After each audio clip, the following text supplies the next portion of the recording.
Hello, hello, hello. It's Ruben, Shannon, and Darius, and we're here to talk about the common video marketing myths of today. We're going to just start it off and do a rapid fire on these myths. Myth number one, we don't have time to create video. Guys, take it away. How can we get around this myth? This is probably like one of the earlier objections that I dealt with, right? Like a lot of people are like, I mean, how do you find the time to do the videos? And technology has really shortened this gap to where if you can speak faster than you can type, which most of us, right? Most of us aren't 120 word per minute accurate typists. So if you can speak faster than you can type, it's actually going to be as fast to make a video for communication as it is typing. So, historically, it's not been that way. This has been a hurdle in the past. But due to recent advances and workflows and technology, it is now as easy, if not faster, than typing out a long message. You can deliver that same message and more with video.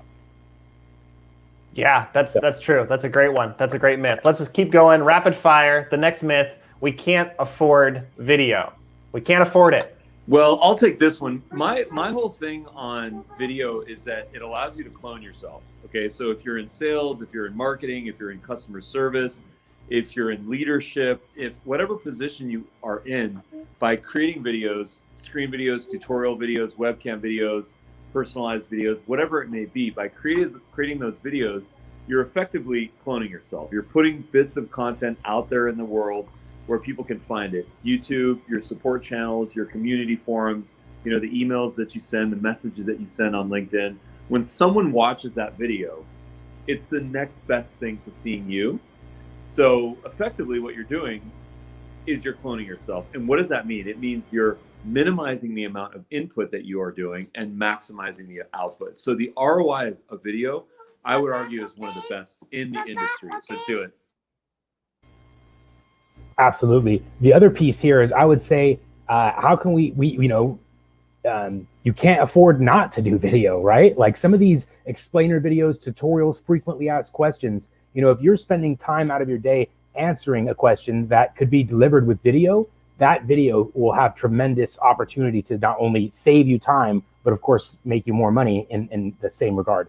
So I often would those people that say we can't afford to do video, I'd say you probably can't afford not to do video, because if they were leveraging it in the right way, it ends up being a big time saver. Like Ruben said, cloning yourself, saving time, educating more people in an easier and automatic way. So you can't not afford. That's a great one. You can't not afford to do it. Yeah. It's so true. That's so true. Next myth: we need actors for our video. We have to have actors for the video. What would you say to that?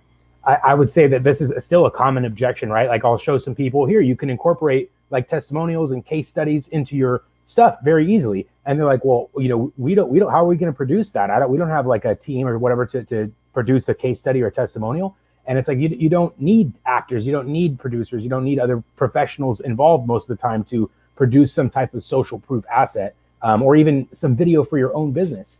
If your salespeople or people in sales and marketing of your organization, they can probably speak better about your product than anyone else ever could, even with some practice, right? They got to truly believe it.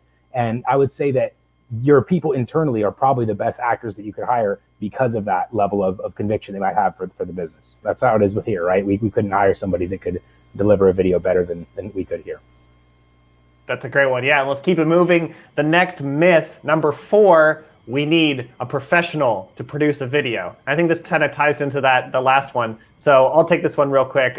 We need a professional. Well, you don't need we're all professionals. I think if you're, the whole idea of like a social media expert in the modern age, I think is broken, because we're all social media experts if as long as you're able to use it, right? These tools are made for everyone. And it's the same thing with cameras. Why don't we open it up and allow all people? Now, of course, you can have specific knowledge, and so I respect the social media marketing fields and all those things. But I do think anyone can do it. Anyone can jump into it. Don't be afraid to start. So you don't have to be a professional to produce videos. You can just be a beginner and produce great videos. So that's what I'd say to that. Exactly. The next, one more quick thing on that is like emails, right? If you need someone to write your own emails, that's basically what these types of videos are. And I'm not talking about big copy heavy marketing style emails. I'm talking about the emails where you're speaking with your clients and say, hey, I got your question and I wanted to answer that question for you in a more personal way. And so instead of spending 60 seconds, or whatever, 2 minutes, 5 minutes typing out a paragraph, I'm going to spend 30 seconds answering it with a video. So that's the other piece there is if you're writing your own emails, you can definitely create your own videos. Yeah. All right, let's move right on to the next one. Number 5, we need a complete video strategy before we start. I would say follow the path of your clients. As you're building this path of value to attract folks to work with you, to become an evangelist, to become a follower on social channels, there's all sorts of conversions that we can get. There's all sorts of engagements. Create video across that entire path and follow them. If it takes 6 weeks to get new clients, build videos for 6 weeks, and within 6 weeks you'll start to see the ROI. And the amazing thing about it is that because it expedites the process and because it builds trust on massive levels, it can actually decrease sales cycles. So you might even see folks that are becoming clients faster than normal. Absolutely. What I always often say, if it's not broken, don't fix it. If you already have sales processes in place, we're not reinventing the wheel here. You're just taking those things and actions and steps that you're already doing, things that have already converted for you, and you're enhancing them. You're adding another layer of personalization, communication, humanization to your message with a simple video. Video marketing myth number 6, video is only useful for top of the funnel. What'd you say about that, Darius? A lot of people come into that right there because that's how they saw video. They first saw video as a top of funnel, like someone sent them a video message kind of prospecting them saying, hey, wanted to introduce myself. So a lot of people see that as their first piece and they assume that that's the only place it can go in their business, not realizing that there's like, as Ruben mentioned, every place along the value path, video has an opportunity to further nurture and educate and evangelize those recipients and your audience members.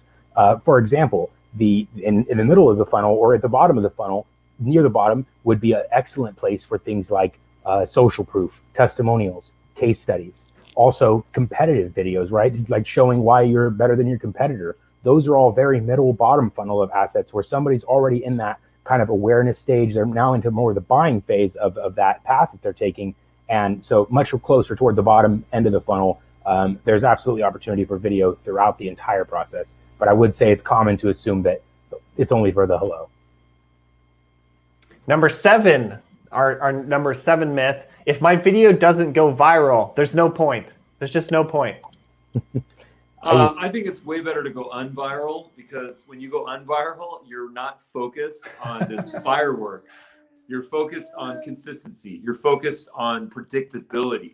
You're focused on cadence. And that's much more easy to manage than having the expectation of going viral, getting the 100,000 views, the million views, because it's so random. There's no equation. You'll notice when you start to create videos for social or beyond that the videos that you think are going to go viral typically do not go viral, and perhaps a random one, your 100th video, does go viral that you least expected. So by going unviral, you get into consistency, you manage your expectations, and as a result, you get predictability, repeatability. These things are very important for both emotionally and both productively. Absolutely agree. Yeah. Oh, yeah. I'm just going to go to number 8 because we have these 8 myths. Our number 8 myth is I can't track the ROI of the video. So why do I even bother? I can't track the return on my investment. So why do I even bother with video? Darius, what would you say to that?